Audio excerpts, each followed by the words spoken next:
ପ୍ରଶ୍ନ ହେଉଛି ଯାହା କେବଳ ବଢ଼ିଥାଏ କେବେ ବି କମି ନଥାଏ ତାହା କ'ଣ? ଉତ୍ତରଟି ଜାଣିଥିଲେ କମେଣ୍ଟ ମାଧ୍ୟମରେ ସମସ୍ତ ପ୍ରଶ୍ନର ଉତ୍ତର ଜଣାନ୍ତୁ। ଏହାର ସଠିକ୍ ଉତ୍ତର ହେଉଛି ବୟସ। ଦ୍ୱିତୀୟ ପ୍ରଶ୍ନ ହେଉଛି ତାହା କ'ଣ ତଳ ଉପର ହୋଇଥାଏ କିନ୍ତୁ ହଲି ନଥାଏ?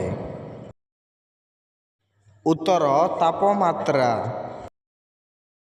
ତୃତୀୟ ପ୍ରଶ୍ନ ହେଉଛି ମୁଁ ଆଲୋକ ଦ୍ୱାରା ବଞ୍ଚିଥାଏ ଆଲୋକ ଦ୍ୱାରା ହିଁ ମରିଥାଏ ତାହା କ'ଣ? ଉତ୍ତର ଛାଇ। ପ୍ରଶ୍ନ ତାହା କ'ଣ ଯାହାକୁ କେବଳ ବାମ ହାତରେ ଧରି ହୁଏ ଡାହାଣ ହାତରେ ନୁହେଁ? ଉତ୍ତର ଡାହାଣ ହାତ। ପ୍ରଶ୍ନ କାଦୁଅରେ ଗଳା ପଡ଼ା 8 ଗୋଡ଼ି ଗୋଡ଼ ତାର 2 ଗୋଡ଼ ପାଙ୍କୁଡ଼ା। ଉତ୍ତର କଙ୍କଡ଼ା। ପ୍ରଶ୍ନ ଯଦି ଗୋଟିଏ ଅଣ୍ଡା ସିଝିବା ପାଇଁ 10 ମିନିଟ୍ ନିଏ 10ଟି ଅଣ୍ଡା ସିଝିବା ପାଇଁ କେତେ ସମୟ ନେବ? ଉତ୍ତର 10 ମିନିଟ୍ ହିଁ ଲାଗିବ। ପ୍ରଶ୍ନ ତାହା କ'ଣ ଯାହା ମେଡ଼ିକାଲରେ ପଇସା ଦେବାକୁ ପଡ଼େ କିନ୍ତୁ ବାହାରେ ମାଗଣାରେ ମିଳେ? ଉତ୍ତର ଅକ୍ସିଜେନ୍। ପରବର୍ତ୍ତୀ ପ୍ରଶ୍ନ କିଏ ପ୍ରଥମେ ଗୀତ ଶୁଣାଇ ତାପରେ ଆକ୍ରମଣ କରେ?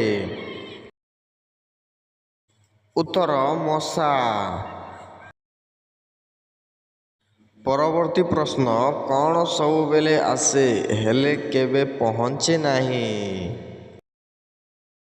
ଉତ୍ତର ଆସନ୍ତାକାଲି। ପରବର୍ତ୍ତୀ ପ୍ରଶ୍ନ ତାହା କ'ଣ ଯାହା ବର୍ଷରେ ଥରେ ମାସରେ 2 ଥର ସପ୍ତାହରେ 3 ଥର ଦିନରେ 5 ଥର ଆସିଥାଏ? ଉତ୍ତର ଏଫ୍ ଅକ୍ଷର। ବର୍ଷରେ 12 ମାସ ଜାନୁଆରୀ ଫେବୃଆରୀ ଡିସେମ୍ବର ତ ଫେବୃଆରୀ ମାସର ପ୍ରଥମ ଅକ୍ଷର ଅଛି ଏଫ୍ ତ ଏଠାରେ ଥରେ ଅଛି।